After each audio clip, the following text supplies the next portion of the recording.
I want to thank the chair and those of you on the committee for the work that you've done. The dedication that you have to this effort is extremely important. And I want to thank you for serving on this committee, this task force. The work that you're doing, I know you know, will have a profound impact on all Californians and this nation as well. I've been contacted by many as a result as the author of AB 3121 concerning what we're doing, how far we've gotten, as well as what my intent was when I authored the bill and put it on the floor of the Assembly and the Senate and lobbied to get it signed by the governor. As you know, the national debate concerning reparation has been going on for approximately 40 years without clear resolution and improvement. Some cities have taken it upon themselves to bring the discussion and provide some compensation for many who have been adversely affected by slavery in their economies, as well as looking at the devastation that it has had on African American communities that has resulted in enormous wealth gap in this nation that will take decades to close if no aggressive intervention occurs. AB 3121 was a major milestone for California and this nation. California, I believe, and is the largest state in the union. It is the 5th largest economy in the world, and one of the and interestingly enough, one of the farthest states away from what we would consider the Deep South, the heart of Dixie. However, the information you have discovered in your hearing shows that even being as far away from Dixie as one could possibly get physically, California nonetheless has been impacted by the system of slavery, and those who live in California have been the victims of systems, whether it's Jim Crow laws or restrictions in housing or being placed in schools that were dysfunctional and so forth and so on, that there was no hiding place from slavery in this nation. And so it becomes important and even an example for the rest of the nation, hopefully to begin to look at themselves, because if California, as far as we were, if slavery was as pervasive here as it is across the nation, it says that clearly there needs to be a lot more work done in other states, and there needs to be a national effort at that. Some ask me, why didn't we do the national effort?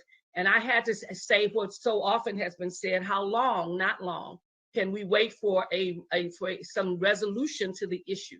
Langston Hughes talked about waiting for things that are so long that before you know it, the dogs are biting at your door, because obviously others are still organizing against you as you make an effort to try to be patient, to be thoughtful, and to try to move an agenda.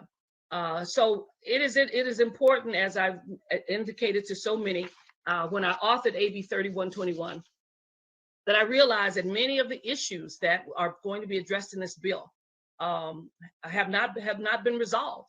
There are a lot of unresolved issues, but I realized that it would have taken a lifetime of conversation and discussion for me to resolve them all. And by then I would not have the opportunity to author this bill and get it passed in the houses. I always say we will not let the perfect be the enemy of the good. If every system we has some challenges and some flaws and some issues that have to be worked out.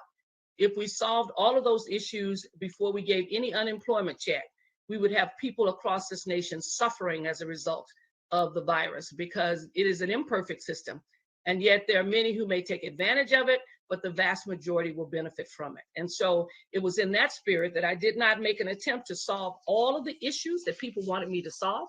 I listened to conversations from many, but I realized that there was no greater time and no greater opportunity than now for the bill for reparations to be brought to California and resolved here at this time, given the politics of California, given the efforts that I had made with so many strides in terms of getting ethnic studies and all those kinds of bills into California, that this was the time, and no better person than myself, because I have generally been relatively courageous about those issues that are important and challenging to California to do so. So with that in mind, this is not a perfect bill. It's a good bill. And it requires from you the kind of conversation that needs to happen about who gets what. And so I want to share with you today my thinking and my conversation that occurred as I was authoring the bill, interacting with a number of communities and groups to help you understand what takes place. Slavery surely had an impact on the African. There is no question. Being denied access to one's worth, in other words, the ability to work and make money, kept generations of Africans in dire poverty. We provided free labor to this country for hundreds of years. And that had an impact upon us as a population, as a people. If you ever get a chance to listen to the voices of former slaves that were recorded in the 1930s as a result of the New Deal and efforts to come out of depression, there were a number of anthropologists who recorded the voices of those who had been slaves. And when you listen to it on the Smithsonian tapes, those tapes were basically ruined because of weather, but they kept them. And because of digitization, now we have the voices of slaves that we can hear. It is interesting as you listen to it that they say very clearly that when slavery ended, when slavery was no longer legal, they literally had nothing but the scraps on their back. They didn't own any property. They did not own any equipment. They owned no land.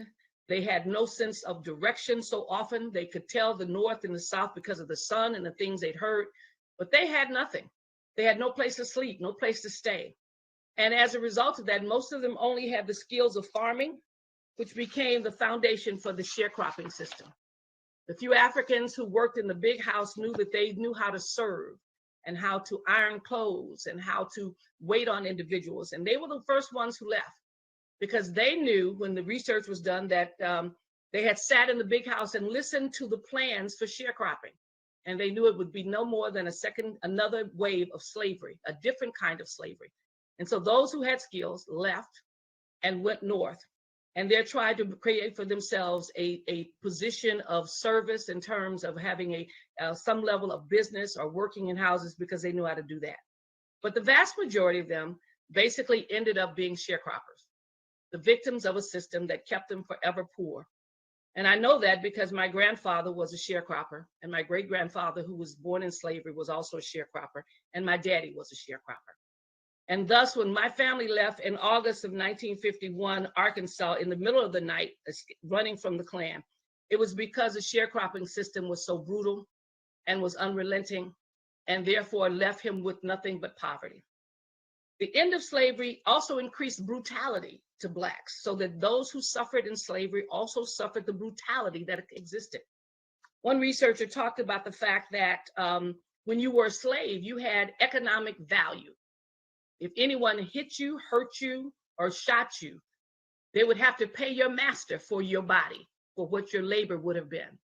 But once slavery ended, you had no economic value at all, which meant anyone could shoot you, kill you, lynch you, burn you, and they owed no one anything for your life. And so that made Africans even more vulnerable as a result of the system that came into existence in terms of the Jim Crow laws that were there. So the ability to exercise your constitutional right to vote, the appearance in courts, the fighting back, were all tantamount to signing a death sentence for the average African.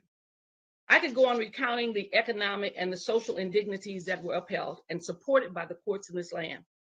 Those became the basis for discussion of who deserves reparations. Slavery was more than a physical condition. The psychological impact it had on the aspirations of Africans was promoted through open violence without protection of the law. Lynching and burning to keep Africans in their place caused generations to place limitations on one's ability to strive for excellence. My grandfather was in Arkansas during the Elaine, Arkansas riot. The killings lasted for weeks as Black men were hunted in the fields because they had the audacity to attempt to organize and collectively bargain for fairness at the sharecroppers. The fear of that, the killing of hundreds of Africans and hunting them down for weeks, was designed to create a sense of fear and limitation on the visions of Africans because there was no system to provide them with support. The fear my grandfather felt, I remember as a child, was palatable, and it crippled him and his family's ability to dream beyond the cotton fields. He was dearly, dearly, and direly afraid that his kids would be killed, his sons would be murdered, his wife would be raped, his daughters would have things done to him that he could not defend them. And that in itself created such a tremendous fear and psychological impact that Black people almost did not dream of anything other than mere survival. And that becomes important as we talk about the impact of slavery versus those who were never slaves, who came to this country from other places, who had aspirations and visions themselves. I often think about Barack Obama, and my theory is always that Barack Obama probably would never have had the aspirations to be president of the United States if one of his parents had been a slave. His father was an African, a Kenyan, who came to this country to go to school, and he was born of a white woman who also had dreams and aspirations of greatness herself. He did not have limitations and fears drilled in his psyche, and thus aspired to become the president of the United States. Reparations is designed to repair and heal the damage done to Africans for 400 years of slavery and Jim Crow. Recent immigrants do not share our common oppression at the same level. And I say this because I have numerous friends who are recent immigrants and a son-in-law who's a recent immigrant. They can trace their ancestors. My son-in-law is a Kenyan. And when we went to Kenya, we were able to trace hundreds and hundreds of family members who could trace their lineage all the way back for hundreds of years. We visited the burial sites of his grandfather, who was one of the chiefs of the Kikuyu. And my grandkids had an opportunity to touch the hands of ancestors that went back for generations, and to see pictures and to visit grave sites. Things that I have limited knowledge of and access only go up until maybe 1870, but not to the depth as that my son-in-law experiences. Reparation is for those who are the descendants of slaves first, because of the devastation they suffered from hundreds of years of no wages and no ability to own land and accrue wealth. Their ties are permanently severed from their homeland, and their ability to return to Africa is almost impossible.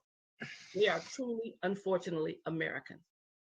I am a living witness to that, having traveled to the continent for dozens of times over the last 30 years, have met and gone to see folks whose villages I'm supposed to know, have interacted supposedly with former relatives, and I come back each time happy that I went, but clearly aware of the fact that I am truly an American, that slavery stole from me my ancestry and my heritage. And no matter how I wear African clothes as I have, and many of you have been to my house to see my collection of fabulous African art, the reality I come back with every year is that I have nowhere to go but here. That is not the case for those who are immigrants in this country, who come here from Africa, who still maintain their ties and their relationships, who still own land in their homeland, in their country, and can always return and have for them a sense of pride and dignity about who they are and where they are. I remember once in reading a story of the author of They Came Before Columbus. And he was talking about him came before the Mayflower. And he was talking about being in Ghana when Ghana got its freedom in 1960, in the 1960s. And Lerone Bennett was talking about watching those around him crying at their freedom, their love for their country, and how he felt like such an alien in the world, because his homeland had been stolen from him, but equally important, he had not been completely embraced here. And so he didn't have the same sense of love and tears that he saw. And he felt so much that he was left without a homeland and without a place. African immigrants freely come to the United States in search of a better life to not be eligible for reparations. Whether they found a better life or not, they could always immigrate back to their homeland and reestablish themselves with their indigenous families. The debate may continue, but there is one thing that I am very clear about. Those who are descendants of slaves had and have the impact of that system living in them and either driving and altering their aspirations.